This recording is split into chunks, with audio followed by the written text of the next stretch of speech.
It was 6 in the morning.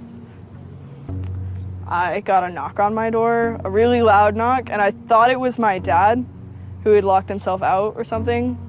So I opened it, and it's the LED flashlights and the really obnoxious bulletproof vest and the dragging me out into the cold when I'm in my pajamas. That was not fun. They seemed pretty shocked by the sarcastic, belligerent, angry teenager that they dragged out of bed that day. I don't know if it's just that I was 19 or that I was a girl, but they didn't expect this.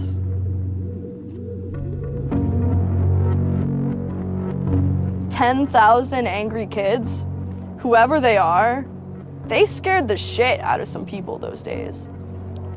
They scared the shit out of the powers that be. And that's why this is being investigated. That's why I'm under indictment. That's it.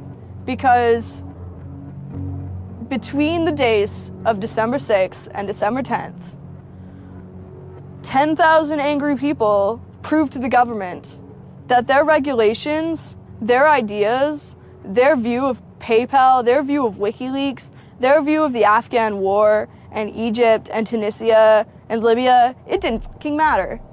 Their opinion no longer mattered because someone was out on the internet kicking ass.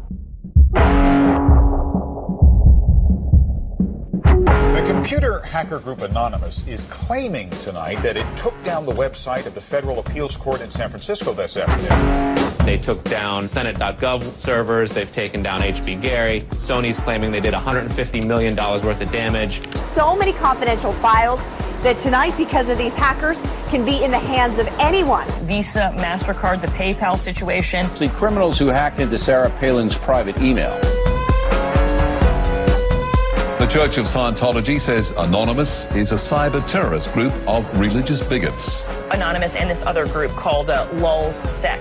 They seem to be wanting to prove a point. Anonymous kind of was like the big, strong, buff kid who had low self-esteem. And then all of a sudden punched somebody in the face and was like, holy shit, I'm really strong. And Anonymous calls itself the final boss of the internet. And sometimes it proves to be really fucking true. If you are going to violate the freedoms of the internet, you certainly better watch the fuck out. They are kind of the rude boys of activism. There's a real rough edge to them, which I think also is one reason why they garner so much love and hate from people too. They represent a certain sort of chaotic freedom. Individual, young, nameless, faceless folks are having geopolitical impact. I mean, it's both exhilarating to realize that and terrifying to realize that. It kind of depends on how that power is wielded. We are legion. We do not forget. Expect us.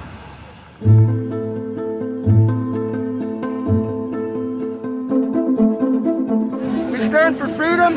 We stand for freedom of speech, the power of the people, the ability for them to protest against the government, to right wrongs. No censorship, especially online, but also in real life.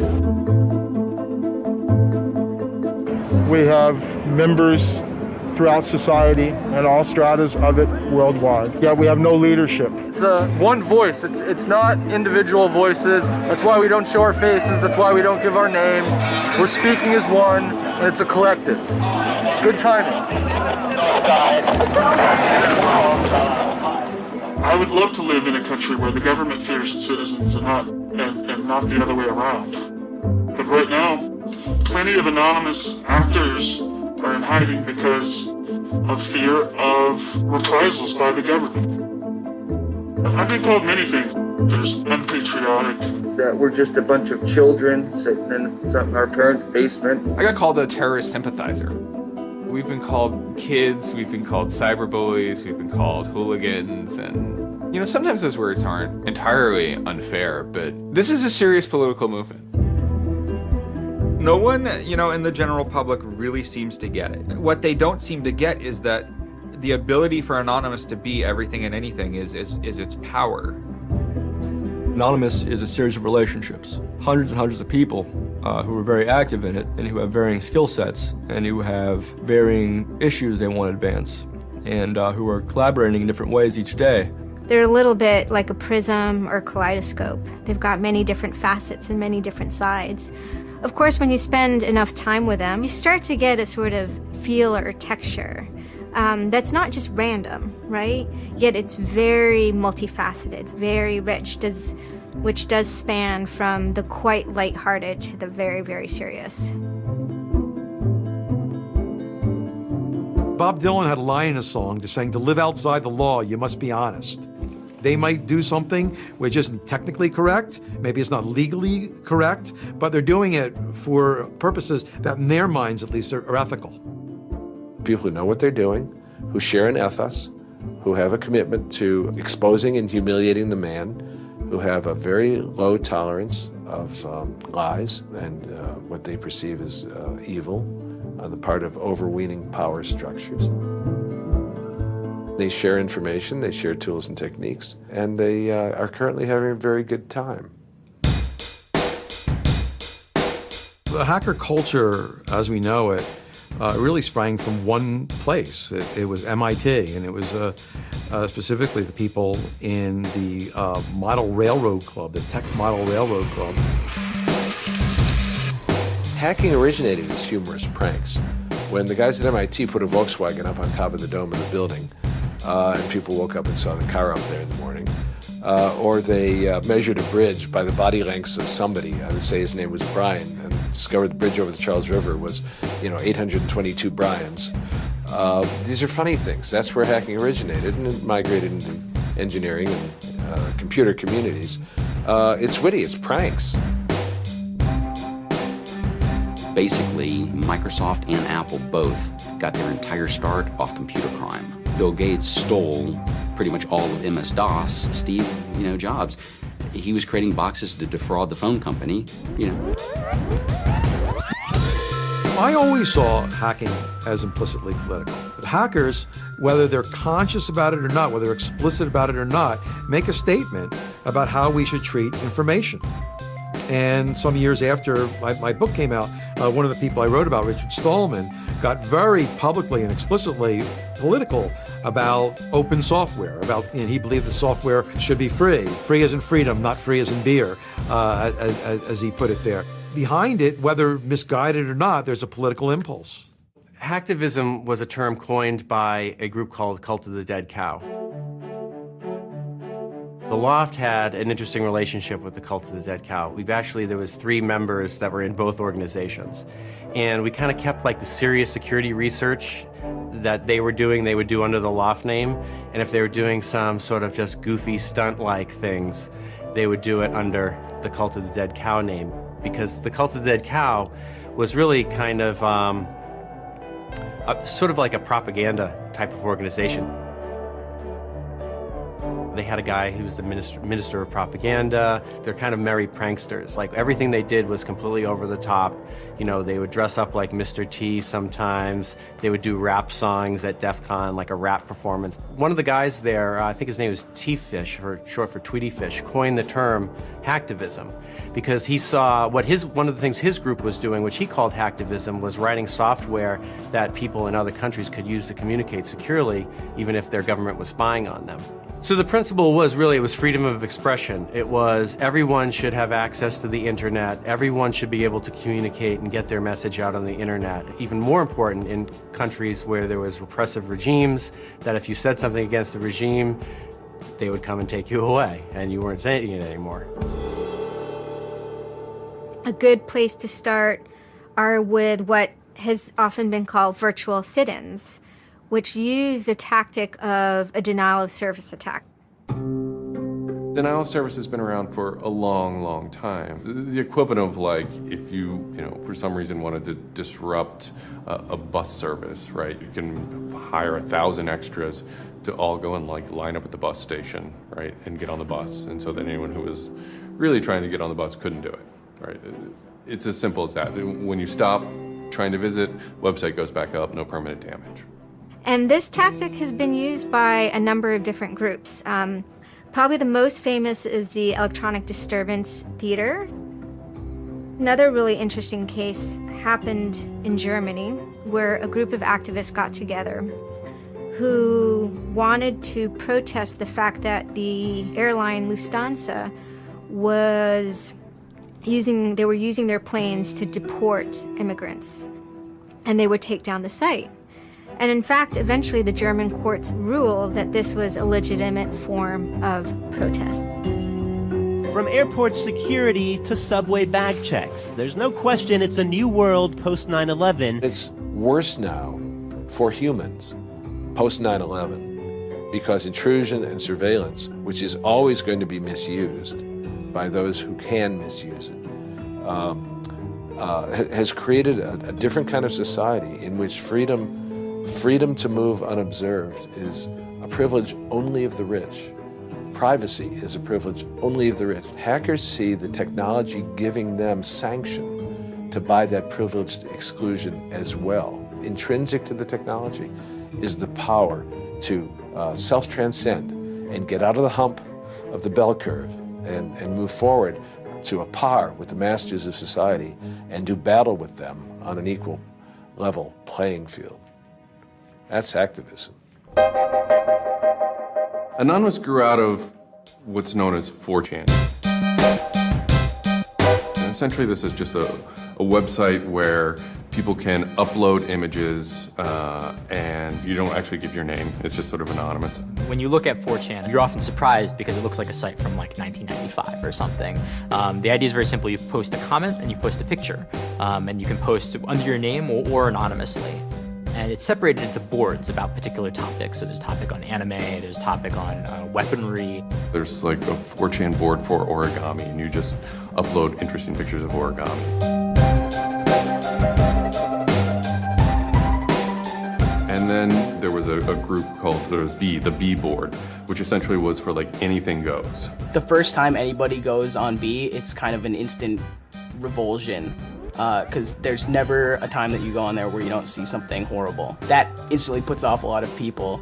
The idea is post something that can never be unseen. Half of the posts on B are there specifically to make people not want to come back to B. Have you ever read Lord of the Flies?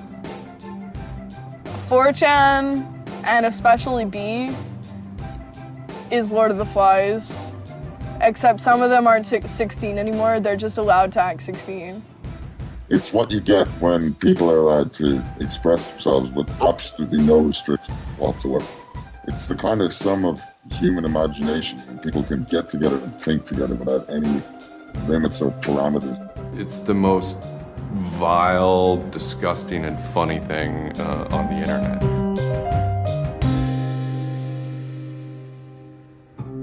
4chan was founded by Chris Mootpool when he was very young, maybe 15, in the early 2000s. He started 4chan because he was a big fan of Japanese animation. Christopher Mootpool is the sweetest kid you've ever met in your life. He's small and he's got these sort of like tiny features, and he runs the most disgusting website in the world. What I think is really intriguing about a community like 4chan is just that it's this open place. As I said, it's raw, it's unfiltered, and sites like it are kind of going the way of the dinosaur right now. They're endangered because we're moving towards social networking, we're moving towards persistent identity, we're moving towards a lack of privacy, really. The B board, that's the exact opposite of Facebook. Facebook, like, you're supposed to be like who you are, and there's sort of one model, which is that like you're friends with people, right? In 4chan, you're totally anonymous nobody. And anonymous speech is, a lot of it's ugly, but not all of it is, right? It is actually sort of a place where people can be honest. One of the important things about 4chan is to have a thread that really explodes and lasts for a long time. If it doesn't, then it disappears. It's a site that's not archived. So it creates conditions for anything that grabs attention at some level. And so humor and grotesqueness as a result are quite good for that. I'd rather just be referred to as anonymous, I guess, in any interviews, because I have some docs out on me. 4chan's just where I went to. I grew up on it and I lived there. That's just what I did for fun. It takes a thick skin to enjoy it. But, you know, as long as you're not offended, you'll occasionally come into something really cool or really creative on 4chan. I think the most interesting thing about it is how you can watch memes evolve. You'll see something posted one day, and then a week later it's got 50,000 derivatives of it. A meme is basically just an idea. It's kind of like a gene, but in the realm of the idea. A lot of the great internet memes that we all know and love, you know, lolcats, right? You know, little cats doing funny things, and then they have, you know, Icon has cheeseburger, right? All that stuff seems to start in this like petri dish that is 4chan keyboard.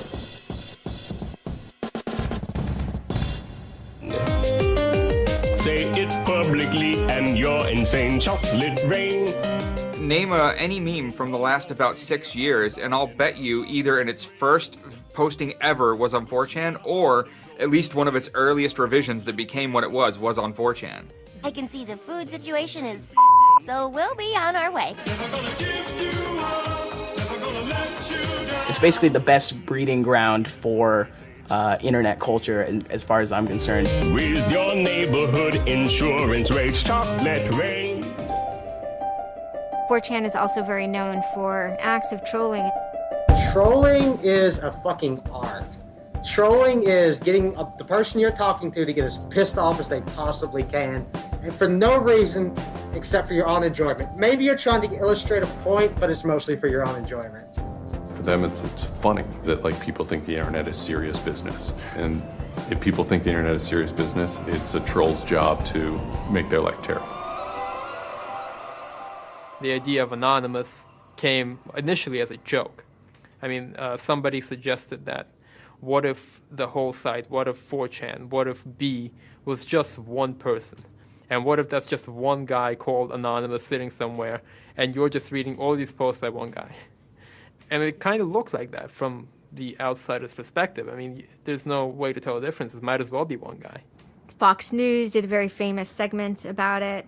They call themselves anonymous. They are hackers on steroids, treating the web like a real-life video game, sacking websites, invading MySpace accounts, disrupting innocent people's lives. And if you fight back, watch out. Destroy. Die. Attack. Threats from a gang of computer hackers calling themselves Anonymous. I've had 7 different passwords and they've got them all so far. Anonymous hacked his site and plastered it with gay sex pictures. His girlfriend left him. She thought that I was cheating on her with guys. As long as I can think back, Anonymous have done some pretty off-color things in the name of getting cheap laughs, you know. But, I mean, that's part of the culture. They get what they call LOLs. LOLs is a corruption of LOL, which stands for laugh out loud. Anonymous gets big LOLs from pulling random pranks. For example, messing with online children's games like Habbo Hotel. Habbo Hotel was this online community where you had an avatar and you walked around and talked to other people. It was kind of like an early version of, you know, World of Warcraft or Second Life or any of those virtual worlds. What the people on B did was invade Habbo Hotel, created, you know, thousands of avatars. They all had this one uniform of a black guy with a big afro wearing a black suit. And so there would be thousands of these people, black guys, black suit, you know, huge afro, walking around this world, and they would do things like form a swastika out of themselves. And I think that was a real landmark because it was when they were able to see that, you know, they can use their numbers to do something really interesting and really disruptive. So we blocked the entrance to their pool, and that just pissed them off so fucking much. It was fucking beautiful. That was fucking just wonderful. Wonderful times. Those kids love that pool. They love the shit out of their pool. The goal was actually to offend everyone, simply because the idea that we could offend you by drawing a little shape on the screen was stupid to the people involved in it. They were like, really? You're going to get that mad over us just drawing this on the screen? Wow, well, you need to refocus a little on life because this should not be upsetting you that much. Barrett Brown. I'm the director of Project PM and former operative with Anonymous. We were targeting furries, which are a subculture of people, of course, who, a lot of people on 4chan find irritating by virtue of their being irritating. A furry is someone, generally a male who's autistic in his 20s, who identifies with animals and oftentimes has sexual attraction to other people dressed as animals. There's diaper furs, those who enjoy wearing diapers, baby furs who enjoy thinking themselves as a baby. We had furry infiltrators, people trying, we had secret groups. Mine was called the Illuminati /I/Illuminati, and we were, our goal was to wreak as much havoc as possible because it was stupid. There's a point, when I was, otherwise, seemingly respectable writer, in 2007. My first book had come out like that, but I spent my evenings on Second Life, that big, virtual world, riding around in a virtual spaceship with the words faggery daggery do written on it, wearing afros, and dropping virtual bombs on little villages at concerts, and waving giant penises around. And that was the most fun time I've ever had in my life. All these different organizations online, whether it's 4chan, or just any website, there's typically a community aspect to it. This is where people have their social relationships. This is where their friends are. This is where they have a creative outlet. And so all those aspects are going into groups like Anonymous, where people feel like they're part of a bigger thing and they're able to express themselves within that group. There were certain words, certain phrases, certain ways people respond to things, certain images that were posted that created a pattern, and that pattern was, I guess, the origin of what is now Anonymous. It's like Freemasons with a sense of humor, in so much as they have this common symbology, and one of their chief joys, which is kind of wrapped up in power and secrecy, was the fact that they could recognize each other by referencing these symbols, referencing these phrases. Over 9,000. It's over 9,000! I lost my iPod. Mudkips, anything involving mudkips. So you have this weird sort of international culture developing with people, across the world, wherever they may be. In late 06 and, into early 07, there's a bit of a sea change where instead of just posting a bunch of content or randomly saying we're going to go over to some website and post a bunch of dirty comments against someone, it becomes a little more organized. Welcome to the Hal Turner Show. They went after a guy named Hal Turner. I am being discriminated against because I'm white. Hal Turner was a neo-Nazi who was, big online and had a podcast. I think that the 14th Amendment was not ratified properly, and I think, therefore, it is still okay to have Negroes as slaves in America. The first time I heard about Hal Turner is he was knocking somebody on 4chan. He was just being a major dick to a relatively known user. And for the fun of it, we started trolling him. And then I guess we kind of figured we had a moral high ground, which allowed us to get people on our side. But he was a fucking neo-Nazi. That's not okay to be in modern society. You're not allowed to do that. And there's a million neo-Nazis out there. But he started picking on our dudes, so we had to go to our dude's fucking defense. And it just so happened that he was a neo-Nazi, so that's a bigger reason that he's a fucking dickface. I'm like, yeah, screw that racist son of a bitch. Let's do this, So I joined in, and I made some of the phone calls, and, I played around on the chat thing on his website and posted in the threads and whatnot. Who are you? Where are you calling from? Hola, Hal. This is Pedro. Spick, don't call my radio show anymore, you filthy spick animal. The college that I go on the Hal to Turner Show. has begun an integration program where they try and purposely lower standards to bring more blacks and quote-unquote diversify the campus. And by the end of the next 5 years, they intend to bring over 9,000. He was just a horribly racist radio personality who seemed to handle it well when you called in. Like, he could handle being berated by Anonymous. And that made it very interesting. It made it a bit of a challenge. It wasn't some guy who just either crumbled or stopped answering the phone. It was a guy who would yell back. I don't see where you're going with this. Where I'm going is, I believe Barack Obama is genetically incapable of exercising the power necessary to govern the most complicated nation on earth. That's where I'm going with this. And I think part of the reason he's incapable of doing it is because of racial genetic inferiority. Is that clear enough for you?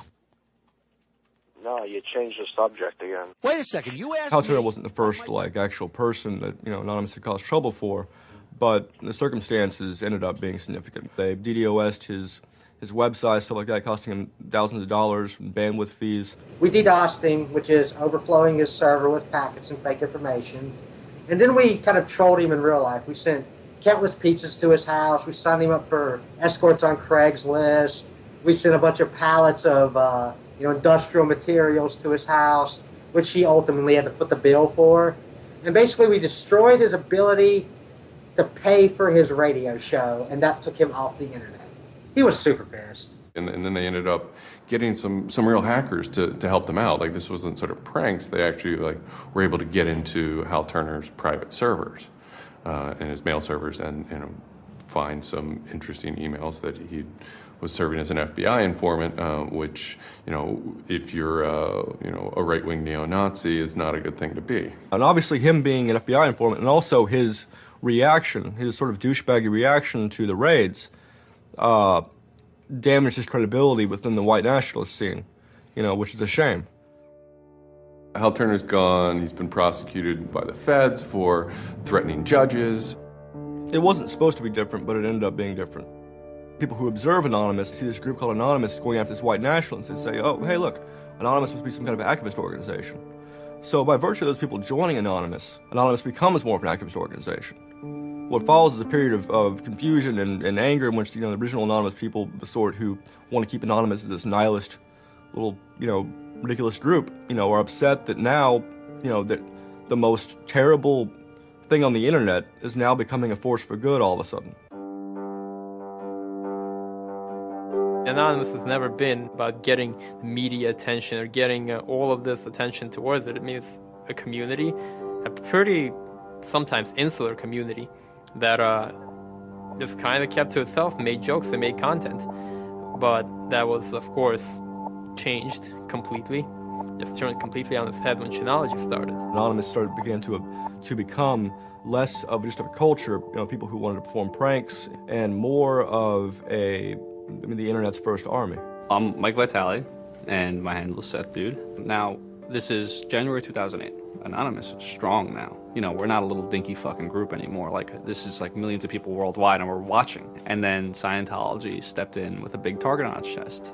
A video came out of Tom Cruise. It was supposed to be like an internal Scientology video, talking about secrets of Scientology.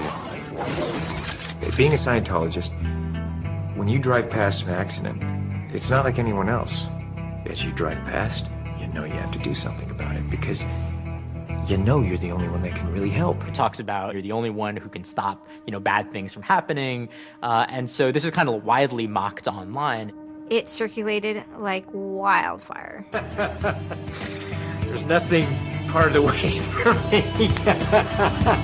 It's just... People found it humorous and goofy. And the Church of Scientology went into their legal mode, and they threatened websites with lawsuits if they didn't pull down the video. Instantly, the Scientologists post a DMCA, Digital Millennium Copyright Act. And this is a way that if you own content, you can go to video sites, upload sites, and have your content pulled when someone uploads it illegally. So Scientology's always at odds with the internet, always trying to legally bully people out of fucking them over on the internet. They always did that. And then here they are trying it again, but you know what? Anonymous saw that, and they said, oh, you guys just fucked around badly. You're trying to censor our internet. Are you trying to take a joke away from Anonymous? You don't do that. What these people did, in this case, these Greg Hausch and these other people, was they decided, we can probably harness Anonymous in this case and target Scientology. A few people on 4chan posted, hey, we should grab that video and post it on a few other sites. And I was one of the people in that thread talking about it. We got the original source of the video by reaching out to the person behind the accounts and everything. We start posting it. The surprising thing was how fast they were DMCAing them on every site. It looked to us like they must have direct contact with the lawyers and the team who actually pulls videos at all of these sites. It was minutes and these things were falling down. We're like, holy crap, that's messed up. What followed was this term called the Barbra Streisand effect. And this video as they're attempting to suppress it, went everywhere. Like, everywhere you look on the internet, you were gonna stumble upon this video. Actually, Gawker, the site that I work for, was, I think, the first one to put it on the website, and we got in a huge legal battle with Scientology, who wanted us to take it down.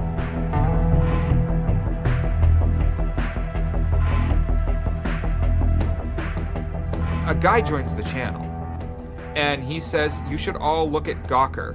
So we go over to Gawker, and the strangest thing has happened. This big media company had the video up on their front page and basically had a comment underneath of it that stated very clearly that the FBI would have to come take their servers to get this video taken down, that they were sick of this abuse that was going on. That made us think, what have we gotten ourselves mixed up in here? Scientology is an interesting target because in some ways it's the perfect inversion of what geeks and hackers value. At so many different levels: science fiction, intellectual property, discourses of freedom, science and technology. It's very proprietary, it's closed.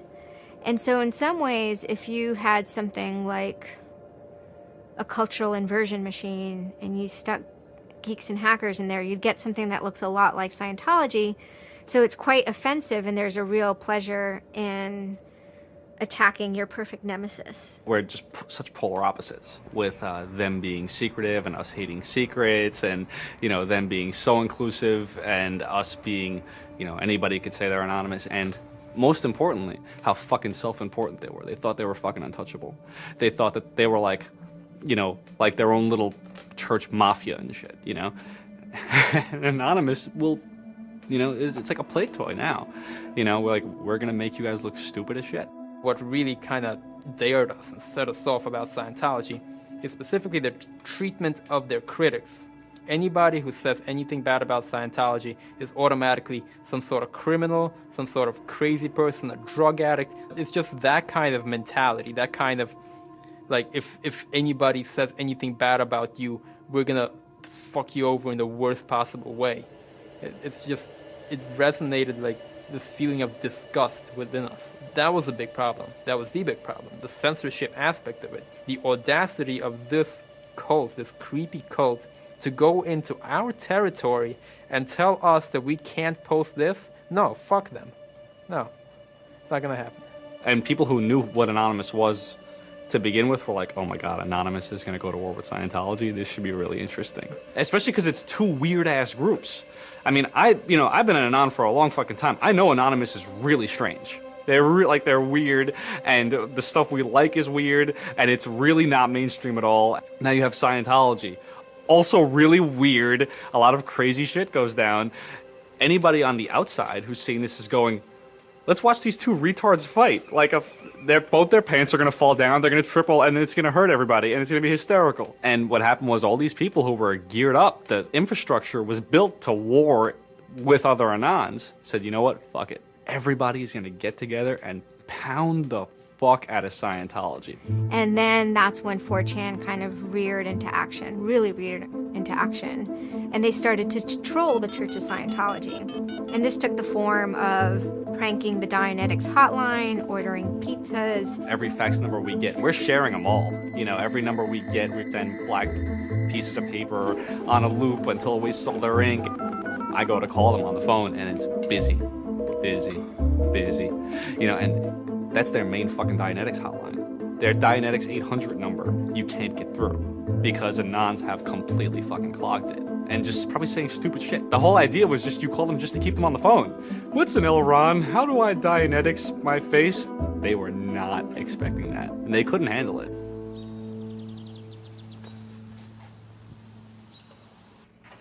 I'm Brian Mettenbrink.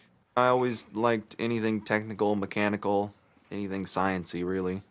Computers do what you tell them to. They don't all of a sudden start doing weird stuff, and if they do, it's probably your fault. And I always like that, they're perfect, really, in a way.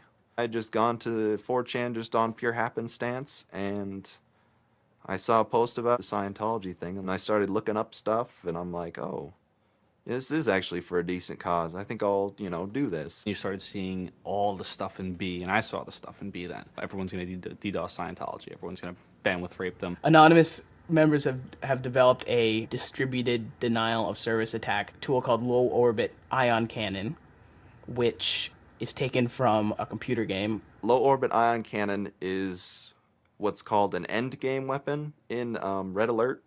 All you had to do was literally follow instructions step by step. I downloaded a program that's free and legal for anyone to download and use. And I followed the instructions and I typed in www.scientology.org and I pushed go.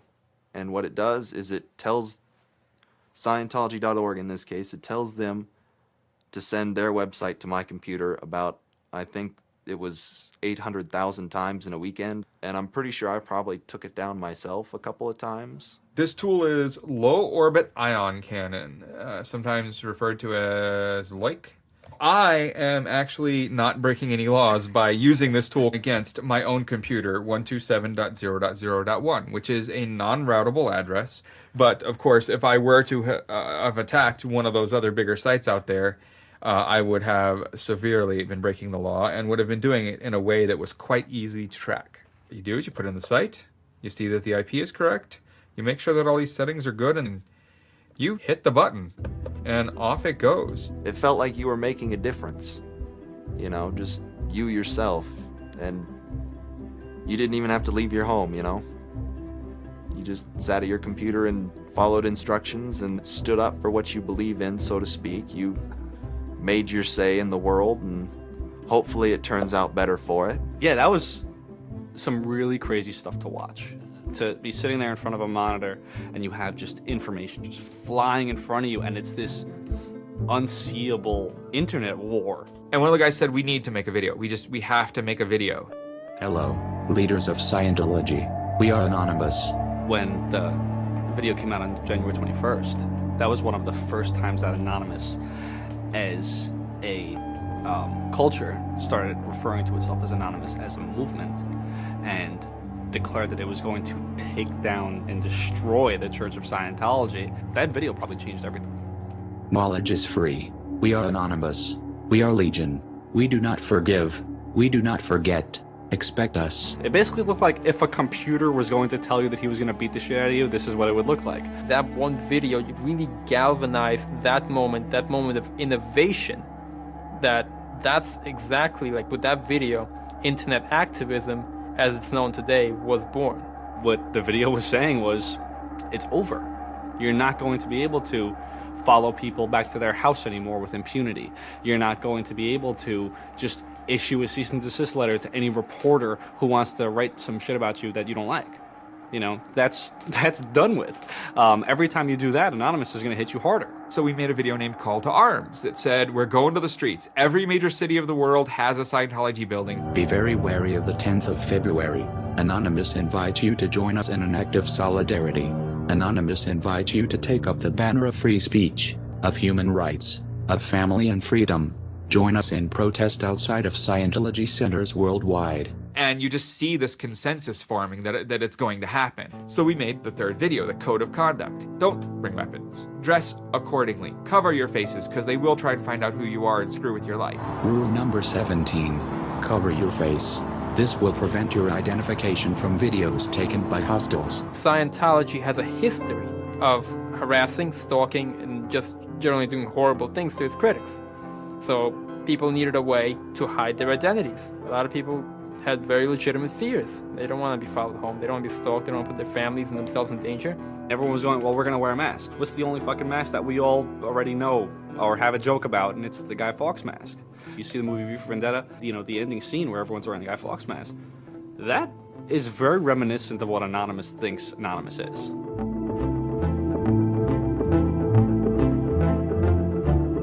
We wanted to represent anonymity in some way when it moved into real life. I think that the Guy Fawkes mask was one of the most natural things to happen. It is the idea that none of us are as cruel as all of us. You have this massive crowd of people who are anonymous that is going to fight against a bigger thing and win. Even after watching the video, it's like, yeah, this is great, but who's actually gonna do it? Who's gonna step up? Are people actually gonna get out of their house? And I guess we were really affected by the stereotype of of that whole community, they're being internet nerds, they're too afraid to leave their mom's basements. I figured maybe 15 nerds from every city somewhere might show up and wear their masks at a building for a while and leave. No one thought that they were going to come out. This is me on the way there. I haven't slept. I'm very fucking tired. And I remember going to the park that day, and it's really fucking early in the morning, which I thought was a bad idea.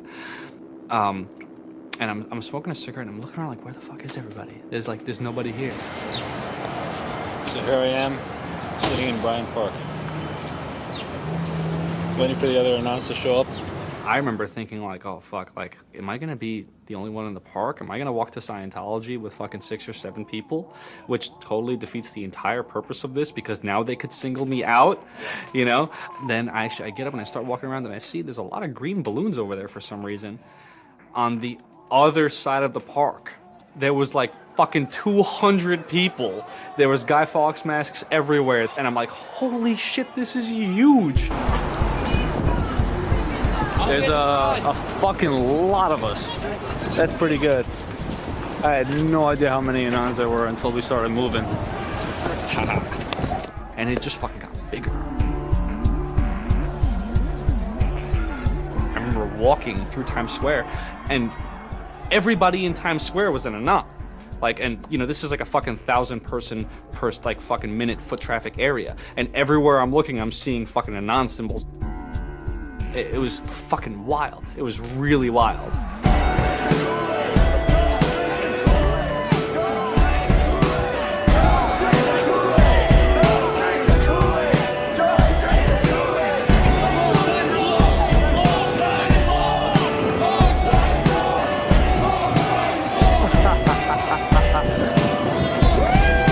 This is our fucking raid. Hell yeah! So we start getting numbers in. And Sydney. We're thinking that it's going to be 50 people. And before 10 a.m., before even time, there's already 50 people there. And there's still streams of people walking down the streets. A couple hours into it, you know, because I didn't go to bed until 1 in the morning, you know, you're looking at Sydney as, wow, there's 250 people in Sydney. The cops are estimating higher than that for their reports. What just happened? Adelaide, Perth, and Melbourne happened. And, you know, over 200 at each of them. We nearly broke 1,000 leaving Australia. Now, the next protest was Tel Aviv, which had actually gotten its first Scientology building a week before this. There were Palestinians and Israelis at this protest, both holding their flags, and at one point they actually switched flags and held up each other's flags and whatnot. It was awesome to see. I call our guy in London, Britanon, and I say, hey, what's going on there? And he's like, did you just get out of bed? I said, yeah, I haven't even turned on the computer. I just figured I'd call you. And he said, we've got 600 people and the cops are really, really mad at me. All the major cities were having hundreds of people come out. It was massive. Clearwater had like 300 people. I don't think anyone beat out LA. I think LA had over 1,000 people. We are Legion! We are Legion! The thing that happened was something completely different, and hundreds of people from every city just swarmed the streets. It was kind of overwhelming, a little even scary, but scary in a good way. Soon, you know, we're at around the 10,000 mark, you know, and we were joking the whole time, over 9,000, you know, one of those memes. It was too surreal. It was not believable. You go by what name? We are Anonymous. It was very empowering, especially after people saw the thousands of people showing up. This was it. We owned the world at that point. You've got lolcats and you've got rickrolling. You've got all these other things that Anonymous has been involved in. Then, you know, take us a month later and, you know, 10,000 people were just in the streets. And in every major country in the world, in every major city in the world. And what the hell just happened? What changed? You know, who flipped the switch? The world looked very different to me at that point. We all met each other.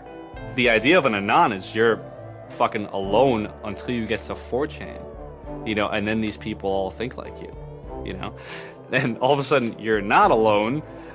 You are with fucking 500 others, you know, they all know the same jokes as you. They all clearly have similar interests as you. Here's your culture. You meet your own people finally. immediately you felt like you were at home. If you were an Anon, you were at home. We all like spent years in the same place, looking at the same pictures, laughing at the same jokes. You know, we pretty much were already friends, even though we've never ever met. It was very happy. It's perhaps a little surprising. It's not just preteens or teenagers. There's a far more even mix of males and females than you would imagine otherwise. Everyone always figured Anonymous was a very male, thing, but it wasn't like that at all, There's some fucking hot girls come through. Like, there's some really, you'd be surprised. And there were a lot of these so-called guys who weren't socially good. They were very awkward. They still lived at home at 23, half of them virgins. And I'll tell you, the amount of those people who got laid from these protests happening is in the thousands that would not have for years probably. That's why those protests were so important. It was a chance to finally meet other people that were previously anonymous and unknown, and hence it was the moment of the end of their anonymity. Scientology, they kind of fought back, so to speak. They posted stuff online. While claiming they are peaceful, in less than 3 weeks, anonymous members made or encouraged 8,139 harassing or threatening phone calls, 3.6 million malicious emails, 141 million hits against church websites, 10 acts of vandalism, 22 bomb threats, and 8 death threats against members and officials of the Church of Scientology. They basically antagonized, really, is what they did, which is really one of the things they're great at. They wanted to find me. They did. They hired PIs. They started taking pictures of us, threatening to sue us. People were getting followed. People were getting followed home. It'd be a regular thing for someone to say, oh, I had to lose someone on the subway. I saw someone from the Scientology Center and they were following me. They would follow us to our houses, try to intimidate us, send us cease and desist letters. They had a PI hand deliver a cease and desist letter from a very expensive lawyer. It was a double message there. It was a, hey, we know where you live and we know your name and here's something from our lawyer. Just these old tactics that they used to fight the activism they faced before the internet just were completely ineffective against Chanology. Most of the people who received them actually framed them and put them on their wall. I've seen multiple of them framed and put on the wall. Mine's sitting in my closet somewhere in a box. They don't care to actually use the legal system to get you thrown in jail. They care to use the legal system to get you to stop. I did the whole low orbit ion cannon stuff, and then I pretty much just went about my life after that for probably, I think it's 6 months, and then the FBI showed up here at my parents' house where I wasn't, looking for me. 2 men got out of the car and took Flashed took their jackets off and laid their guns on the front seat and came up to ask us if Brian was home and explained that they were the FBI and they were looking for Brian, and I've never been so scared. And then my parents directed them to where I was living. And they showed up and said, I'd like to have a friendly conversation with you. And I had the worst friendly conversation of my life. And we sat down at my dining room table and they just started asking me questions, and I'm trying to figure out what they're here for because I have no idea. And they eventually started asking me questions about Anonymous. I was scared to death. I mean, my son is looking at 5 years in jail and a $100,000 fine. I had no idea that it was any sort of this big of a crime to do what I did. I thought it was the kind of slap on a wrist, $200 fine type crime. So I actually told them that I did it at that point. Then it went from there. But yeah, I would have never ever believed that the maximum punishment for this was 5 years in prison. It was a very eye-opening experience. I had a little bit of trouble accepting it, knowing that I could go to prison for 5 years. Knowing that I would be in prison from age 20 to 25 for this, you know, I thought that was a little bit extreme. I tell people it would be different if they drank and drove and killed somebody. But he didn't do that. It's hard to deal with, harder to deal with, because he didn't do that. He just pushed a button on his computer, and as he explained it to me at the time, it was like pushing the refresh button over and over and over and over 800,000 times. And it seems like such a little thing. I did the second most damage is what Scientology said. I sent the second most out of everybody. So I got the maximum for my category, which was 1 year in prison and 1 year supervised release. I think, you know, the way I feel is for what I did was one of the most, like, lopsided punishments I've ever, like, read about or heard of. Yeah, I think it's ridiculous, especially the year supervised release where I can't touch a computer for a year. I'm not sure what that's supposed to solve, except make my life difficult. So that computer behind me back there, I could go back to prison if I went over and touched it. I can't knowingly associate with members of Anonymous. They just made a big deal about Scientology as a religion and that this is America and you can believe in whatever you want to believe, and I'm pretty sure they actually compared me to like the KKK and the Nazis and stuff in the courtroom. Yeah, it's a completely different Yeah. issue. I'm very proud of what he did. He stood up for what he believed in, but that was never, ever mentioned. I never would even dream of hurting anybody. You know, it's just not me.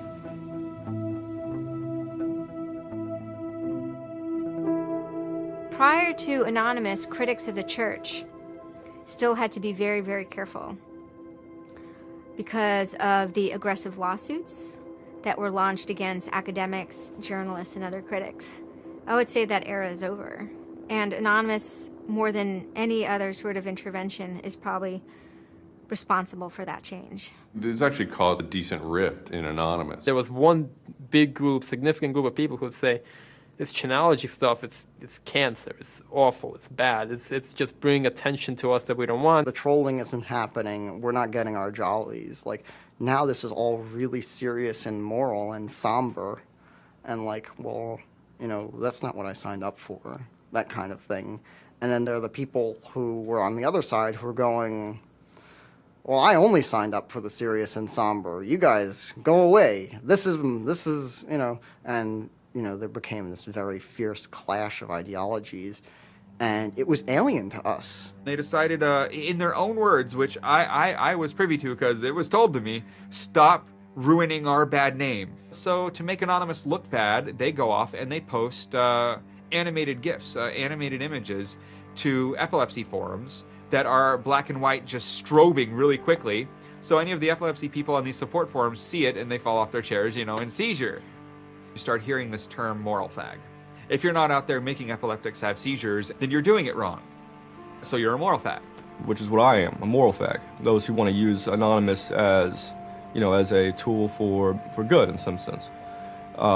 Rather than just doing what we used to do, which is to screw with video games. One Anon said it well once. There is no leader. Their ops have momentary leaders, de facto leaders. I like to describe this with the picture of a bird swarm. Everybody's flying very, very quiet. Suddenly one bird flies into the other direction and the mass fly into the same direction following that person. It's totally okay to say, I'm sorry, I don't take part. When Chinology was running full force, it was like a kid stretching for the first time and actually seeing the real power. It's the teenage period, actually, trying, Operation Pitstorm. Operation Titstorm. Australia over the past couple of years has been relatively malignant in their attitude towards internet freedom compared to other Western countries. A guy named Tux wanted to attack the Australian government in retaliation for upcoming internet censorship laws. And one of them involved banning pornography with women with small breasts for some reason. So that was the first time that Anonymous went up against the government. When they DDoS'd and took down several government sites, it was the first time that Anonymous was going up against a state. If you had asked me all throughout 2008 and most of 2009, is the politics of Anonymous always going to be sutured and hinged to the Church of Scientology? I would have said yes. And it became unsutured, unhinged, when a different political wing was born in 2010. The Motion Picture Association had hired an Indian software firm to DDoS the Pirate Bay. And Anonymous, coming out of 4chan, DDoS, the Motion Picture Association of America, as well as then other groups like the Recording Industry Association.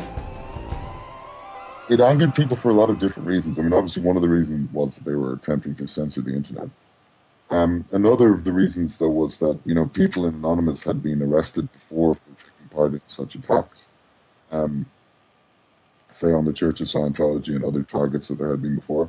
I think there was a big sense of the hypocrisy in it. This was the moment a kind of networked kind of architecture was born, where there was a different node that was unrelated. Some people crossed over, and they were connected by aesthetics and by ethics, and yet this was a different ship that was sailing.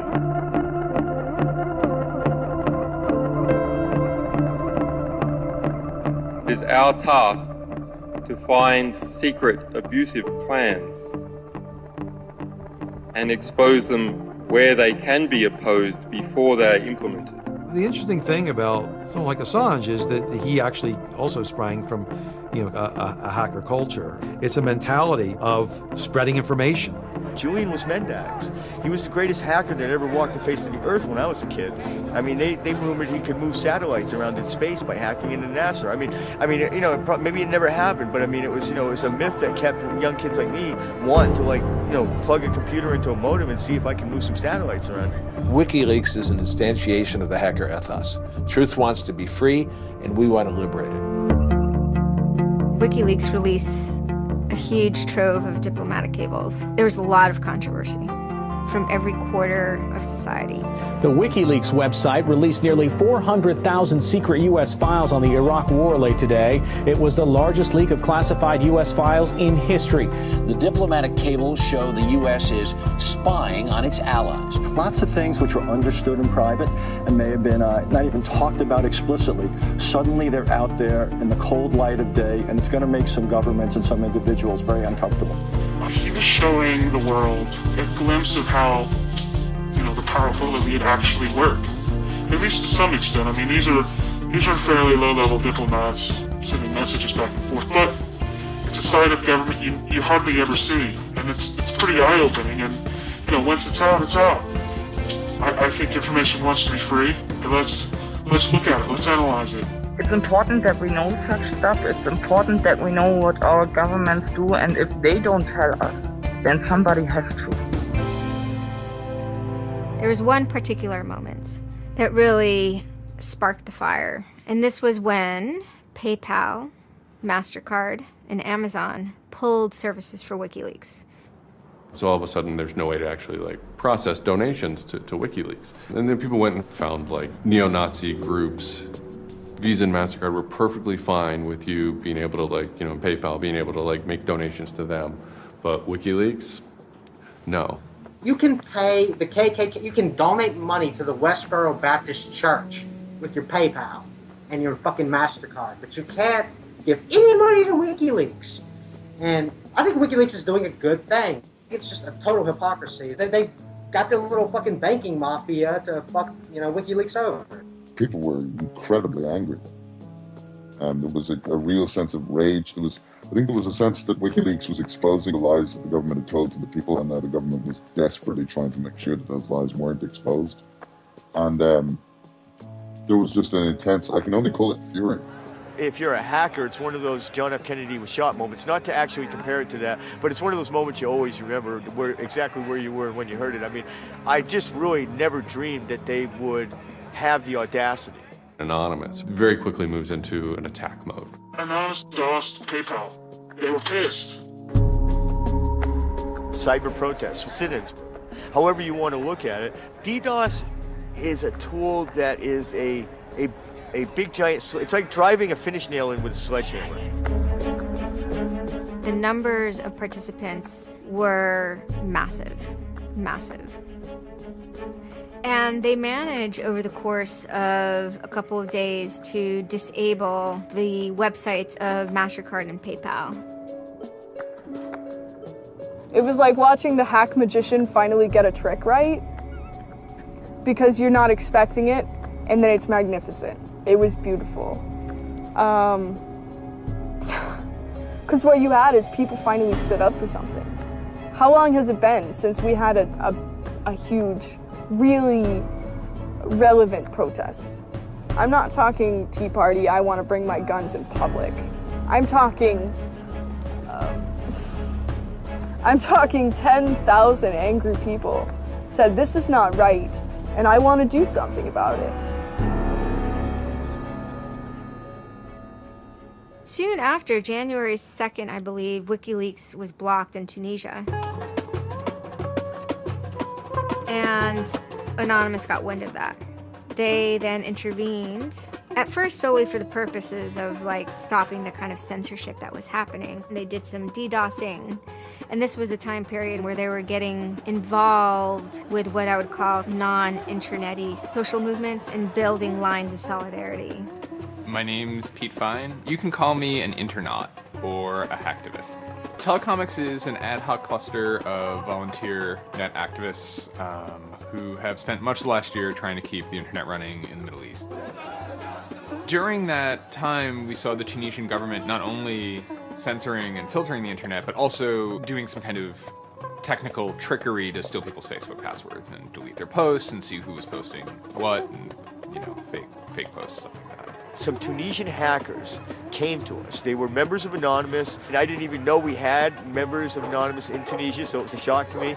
And they had they had the keys to some parts of the kingdom, so to speak, when it came to the dictator in Tunisia. We went in on behalf of those Tunisian Anons, and we helped them get that and extract it, and then it went to WikiLeaks. The Tunisians overthrew Ben Ali, who was kind of a repressive dictator. A revolution that was facilitated by the internet, by Facebook and by Twitter. Not caused by it. I mean, 50 years of dictatorship has caused the Arab Spring. But the internet has certainly been helping. There's a video where they are thanking us for being involved, holding up a map saying we were the only one who stood by their side.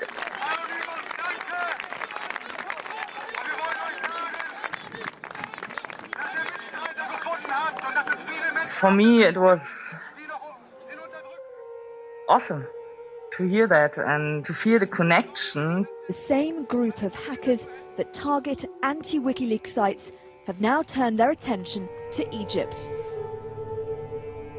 In kind of the lead up to the Egyptian revolution, we would tweet on people's behalf. We would get people from Egypt who were unable to access Twitter on their own on our IRC network, and we would take reports from them and tweet them out using our account to kind of help them get the word out about what they were experiencing. Some of this shit is personal. And one of the things about the movement as a whole, when Egypt rolled around, is that Egypt broke us emotionally. Watching in real time with live feeds that we helped set up, Egyptians get massacred with machine guns. It was different, and I have never in cyber activism wept before. It's never bothered me like that. It's never been able to touch me the way Egypt touched me. It was fucked up that we were watching people killed for no reason other than leaving their homes, that these people had every right to freedom, that they had every right to choose their government. And then January 27th, January 28th rolls around, and the Egyptian government starts shutting down the internet. I mean, just for the whole country. The whole country. There's this fantastic traffic graph that you can see the traffic coming out of Egypt, and it looks like, you know, like this. Just totally stops. And we were just shocked. We were just like, what the fuck? Like, what the fuck? To think that a country would completely cut itself off as much as it was able to from the outside world was pretty unthinkable. You know, we know bad things go on in the dark places. And suddenly it got quiet. I remember that somehow burned into my brain that first Twitter was flooded and suddenly everything was quiet. That's the kind of thing that could start riots. I think when Mubarak did what he did, I think it really upset people here as well as in the Middle East. I put myself in their place, and I found myself in a desert of nothingness because he just wiped out everything that my world incorporated. That just showed me and everybody else that the same thing can happen at any time, at anywhere, in any government. Anonymous and the people on the internet stood up and said, go fuck yourself. You want to shut down their internet? Fine. The people on the internet will show them how to turn it back on. It's almost like the internet as an actual thing. It's like the internet is a living thing. It's like a conscious thing that gets up and says, no, you can't do that. A lot of my friends helped with encryption, helped people on the ground in those countries validate SSL keys and certificates, and really showed them how to subvert their government and become free. And then Telecomics started to tweet connections to the internet, dial-up connections. In Egypt, the care package we put together included some kind of our comms information, the ham radio and dial modem details. In total, we helped coordinate and run about 500 dial-up modem lines. We also Googled up treatments for tear gas and other kind of basic medical treatment and found folks who could translate that into Arabic. Sort of put this together in a nice one-page PDF and fax, and off it goes. I think the most effective thing was shutting down government websites. We're taking your dictator's web pages down. It is cyber warfare at that point. When you're dealing with a dictator like that that's killing people, all the gloves are off. We are going to not just take your websites offline, we are going to destroy your every communications. We are going to wreck you like a nation state would wreck you. In Cairo, Egypt, the crowds are shouting and screaming.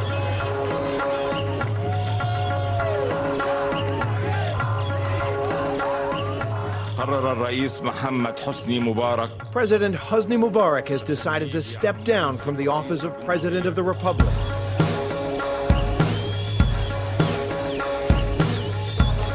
When Mubarak left, it was a hell yeah moment. People can rise up. People can make a change. And I think for a lot of people in America, it was the first time they had seen people rise up and take down their government and say, we're sick of this shit. We're sick of the oppression. We're sick of living as slaves to your power. We had Egyptians come thank us as we're doing this stuff, and I said to them, like, look, you guys just get our back if stuff goes down here. Although it was awesome and it was one part we were fighting for me it was quite clear that it's not the end of the story. That it's not suddenly changing into rainbows and nine cats or whatever, but that we now have to watch even more. The FBI is now investigating Anonymous, a loose collection of rogue, tech-savvy hackers credited with bringing down the websites of MasterCard and Visa last December. So there were 40 raids back then. They seized computers, cell phones, those kind of technical apparatus, sometimes including in the case of, a 19-year-old girl lived with their family, it took her parents' stuff too. There's always been a sort of cat and mouse dynamic, not just in relation to the feds, but also to these sort of groups that have appointed themselves as guardians of the Republic. And there's groups called like Backtrace Security, which is made up of a couple of deranged people who, I think for personal reasons, have grievances against Anonymous. I've been threatened by people who are former Secret Service agents who now run private security companies. Suddenly, on February 5th, Financial Times article comes out that we all see. It's quoting this guy named Aaron Barr, who's the CEO of HP Gary Federal, which is an intelligence contractor. And Aaron Barr is telling his Financial Times journalist, Joseph Min, that he's been secretly monitoring the AnonOps server where all this is going on, and has done so for several weeks, and using his own custom brand of information operations techniques, has managed to identify the alleged leadership of Anonymous, including 25, quote, lieutenants, unquote, of some sort. We have to see this document. Everyone wants to know. We don't need to destroy him. We don't need to destroy his company. We just need to see the document, and we'll decide what comes next after looking at the document. So they get it. It was unbelievably easy to get into that network. And my name was on there as a screen name, and Greg Hausch was listed there by a screen name. The fact of the matter is, what he told Financial Times was everything he told them was demonstrably untrue, and very much hilariously so. He had to be shut up. It had to be proven to the world that this guy was a retard and that his information was in no way valid. Now, to put that in hacker terms, Anonymous is a hornet's nest, and Barr said, I'm gonna stick my penis in that thing.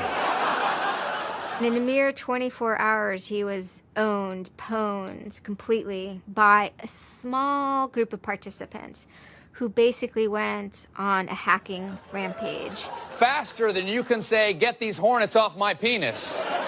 Anonymous took down Barr's website, stole his emails, deleted the company's backup data, trashed his Twitter account, and remotely wiped his iPad. And he had just reached the Hammam high level on Angry Birds. The HB Gary hack brought about 70,000 emails. Probably the most important ones had to do with a proposal that HB Gary had already formulated. It was packaged up as a nice PowerPoint presentation. Kind of act as privatized agent provocateurs, where they were going to discredit WikiLeaks. HB Gary was proposing submitting fake documents to WikiLeaks, and then when discovered as fake, the error could be called out and it would discredit WikiLeaks. Right. So, so there's a lot of specifics I can't talk about. So let me try to answer that though in a general sense. Well, first of all, it's probably no surprise to anybody. I'm not a big fan of WikiLeaks. I think that the broad purpose of trying to get as much information, proprietary or classified information for the government, expose that, is an extremely destructive and dangerous purpose. As Julian Assange had a few months before noted that they had information on a major bank showing wrongdoing, and Bank of America somehow knew it was them. And the proposals involved for Bank of America and the WikiLeaks problem, they entailed conducting information war on WikiLeaks and its supporters, creating dissension within WikiLeaks, DDoS attacks. You also wanted to launch cyber attacks on WikiLeaks infrastructure to get information on document submitters. Well, one thing I guess I want to make sure is clear is, none of those activities had actually occurred. There's in business, there's when you start proposing or thinking about an idea, there's a brainstorming phase, and somebody says, well, what if what could we do? What's theoretically possible? Well, still, this was an idea. This was proposed. This was something that you thought about. Right. They also wanted to go on a campaign kind of targeting Glenn Greenwald, who's a reporter for Salon, who's an outspoken kind of critic of the government and supporter of WikiLeaks. It seems like you're trying to attack a journalist here. Yeah, and I don't want to talk too much more about Glenn Greenwald, but other than, what I previously said is, there was never an intent to attack journalists, not on my part. Nor I guess I should say I should generalize that and to say that I would never just outwardly attack a journalist, other than if I felt that there was a journalist in my mind that was acting unethically. That that is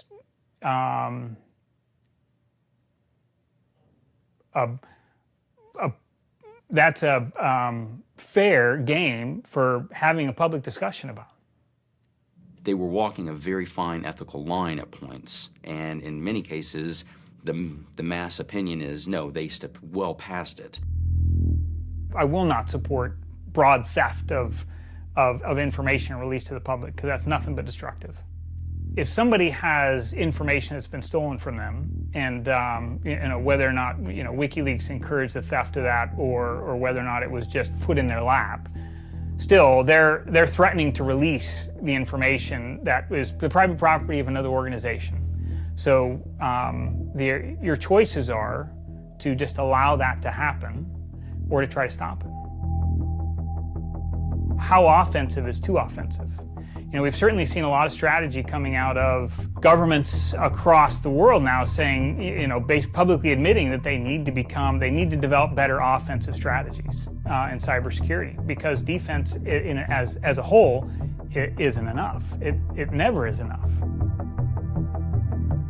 Some of the most important things that have had the most far-reaching influence and have been the most important in terms of what's been discovered, not just by Anonymous, but by the media in the aftermath, is a result of hacking. That information can't be obtained by the traditional journalistic process, or it can't be obtained or won't be obtained by a congressional committee or a federal oversight committee. For the most part, that information has to be, obtained by hackers. After this had happened, although only a small number of people had participated, the collective mood was exuberance within Anonymous. It was a kind of moment of the lulls being recharged, which people were excited about because people felt like the lulls had been running low during the Middle Eastern protests.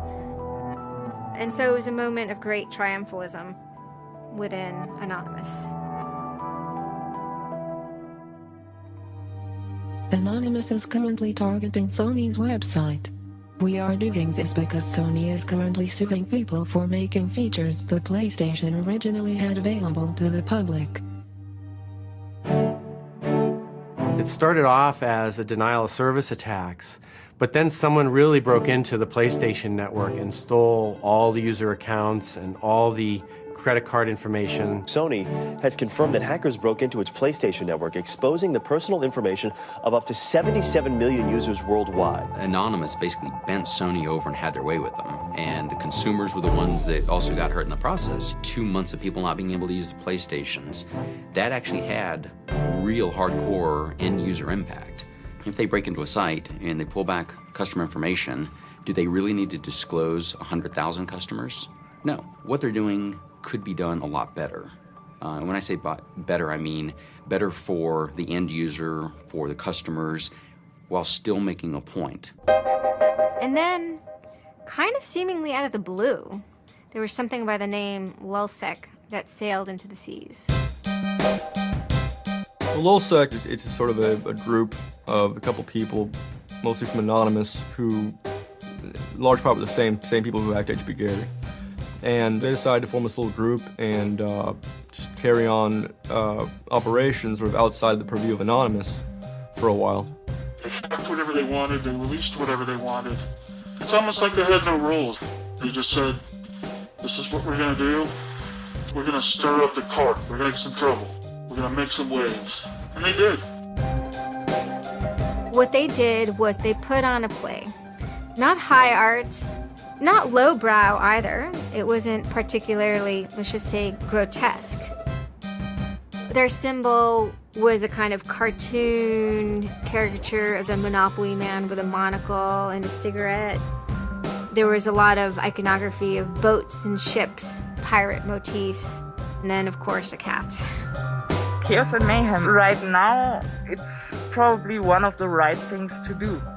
Some of the things LulzSec did in the court of public opinion were less noble. Private citizens were being doxxed, or the credit card numbers that could have been redacted. You could still make your point without actually, giving up people's personal details.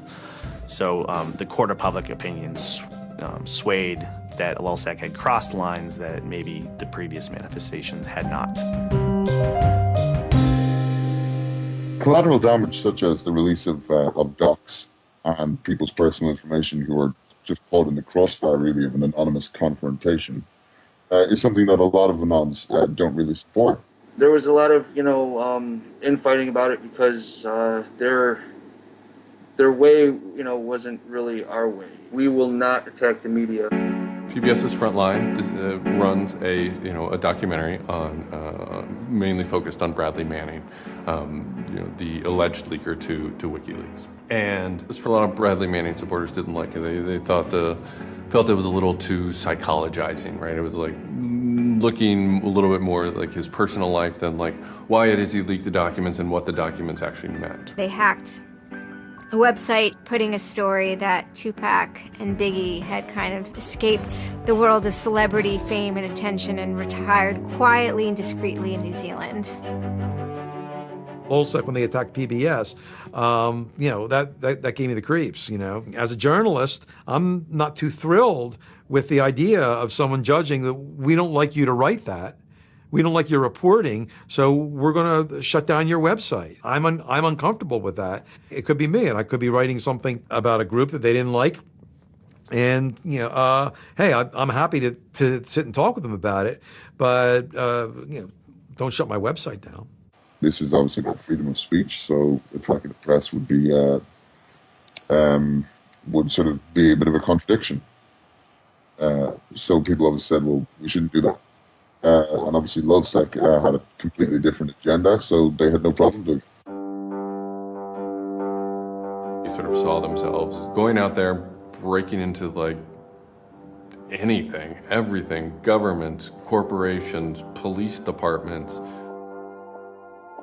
largely for the same reasons Anonymous would. They went after Arizona for immigration policy, 50-day run, causing mayhem, havoc, and then, ended it. The computer hacking group, Lulz Security, has announced it's disbanding, saying it had achieved its mission to disrupt government and corporate organizations for fun. I call this whole thing the rise of the chaotic actor. It's not like the first time we've had hacktivism, but we're definitely seeing like a renaissance in it. And chaotic could be chaotic good, neutral, or evil. If you go back to the old Dungeons and Dragons charts.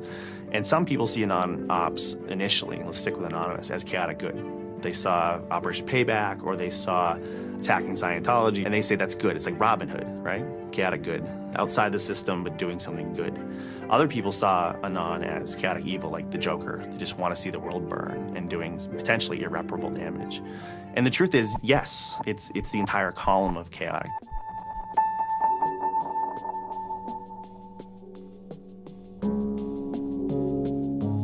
"16 people were arrested today, but dozens of FBI agents targeted alleged members of the loose-knit hacking group. Armed with search warrants, agents hit 6 homes in New York, along with locations across the country. The people arrested yesterday were suspected of attacking PayPal's website after the company shut off payments to WikiLeaks. Defenders of the hackers say they're merely engaged in civil protest, but FBI officials worry the disruptive cyber attacks could move in a more dangerous direction. So the FBI shows up at 6 in the morning and it was really obnoxious. And I remember being frustrated and angry because there was nothing that I had done that would have justified an FBI search warrant. They came and guns blazing, all this other good stuff, busted down the door. I immediately just dropped down on the floor, 180, didn't want nothing. I wasn't trying to fight nobody. Theory of the case is they were, they flooded, quote unquote, a number of people flooded access to PayPal, thereby creating economic distress to a protected corporation. End of story. This is not a case involving identity theft, involving outing emails, involving violating privilege, involving theft of services, involving, shutting down business. It is a pure case of internet or cyber sit-ins. I think when Barack Obama gets on television and says, flood the switchboard, shut down the Republicans, send the message, that's legal. And even if you accept what the theory of this prosecution is, it's no different. This is an electronic sit-in at its finest. If you're a pedophile, the average is 11 years. If you're a computer hacker, the average is 15. And I think that's ridiculous. So, yeah. I mean, no, that's ridiculous. I mean, you can go molest children and get less of a sentence than you would for breaking into someone's phone. Even if you accept what the government is saying is true, what is important is that people are participating in the process. It is very much the process. It is sitting in an encounter in Selma, Alabama. 500 Freedom Riders refusing to allow people to go and sit in at a segregated lunch counter. They write books about that stuff. It is demonstrating in a street corner saying no to a war. It's just a different, it's just a different vehicle. It's the same results.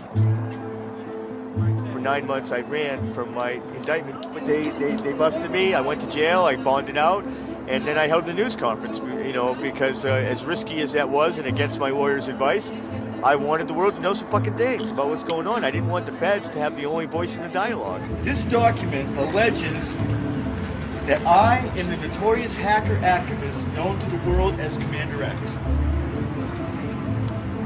I am Commander X. The indictment further alleges that I am in association with the global internet freedom movement known as Anonymous. And I say yes, I am immensely proud, humbled to the core, to be a part of the idea called Anonymous. You know, I would never compare myself to people like Gandhi or Dr. Martin Luther King, but they were one person, and they were willing to go out and change the world.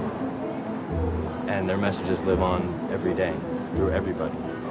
And to not take the chance of having something like that to do is foolish. I only wish we had 50 million Mercedes Haven. I feel a lot more comfortable as a guy getting towards the tail end of his career if there were more Mercedes.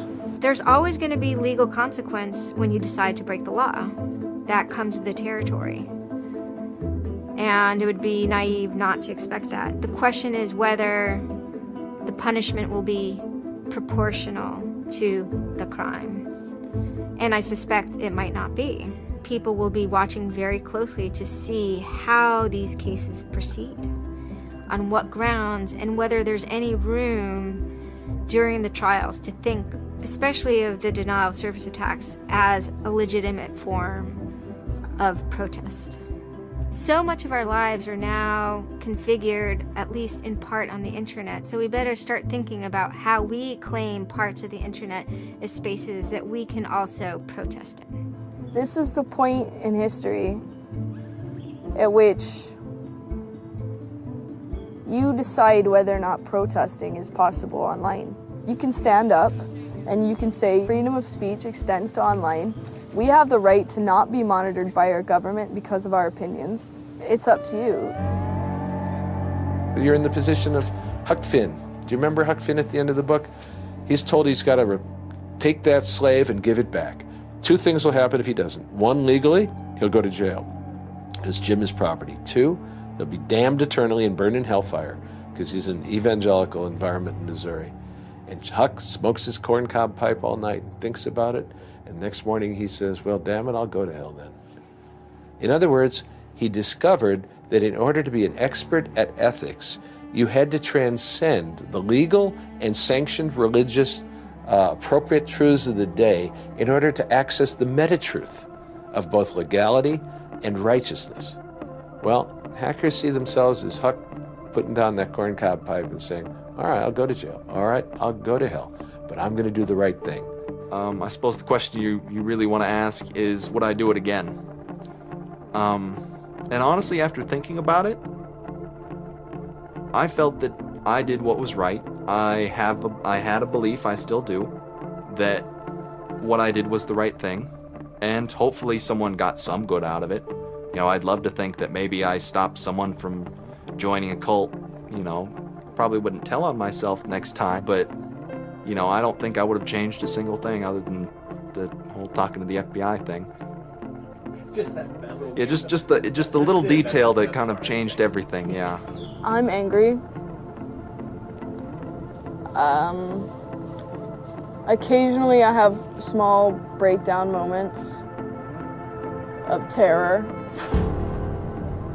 but I haven't stopped believing what I believed. I haven't stopped wanting to fight. I haven't stopped caring. Show me what democracy looks like! Equal soul!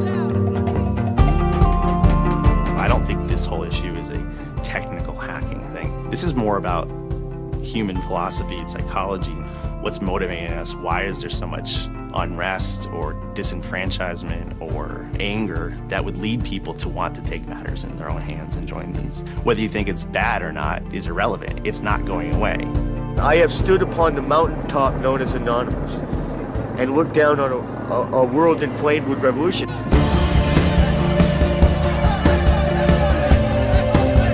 What more can you say? Your spine tingles when you're at the cusp of history. When you're surfing, the waves of history, your spine tingles.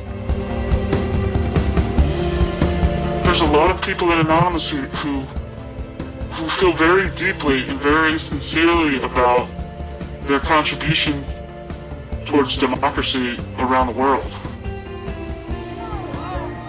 And I think that's one of the main things that I'm most proud of about Anonymous. There are things that I'm not proud of about Anonymous, but we stand against censorship and we stand against oppressive governments, even our own. It's a very noble thing.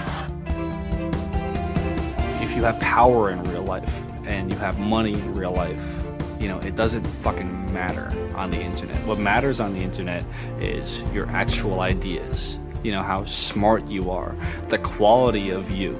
And when certain organizations, they want to extend their real life power onto the internet, it's not gonna fucking take because of Anonymous. And history teaches us that change simply doesn't come with flowers. It doesn't work. If they say I'm a criminal, damn, well, then I will be one. Anonymous is an evolving thing. It's like a phoenix. It might occasionally catch fire and burn to the ground, but it'll be reborn from ashes. It'll be reborn stronger.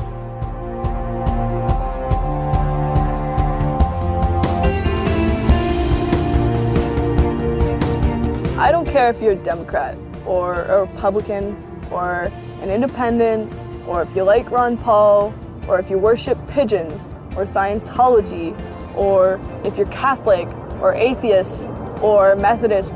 I don't care about that. Your opinion matters. I don't care if I disagree with it. I don't care if I hate your guts. Your opinion matters.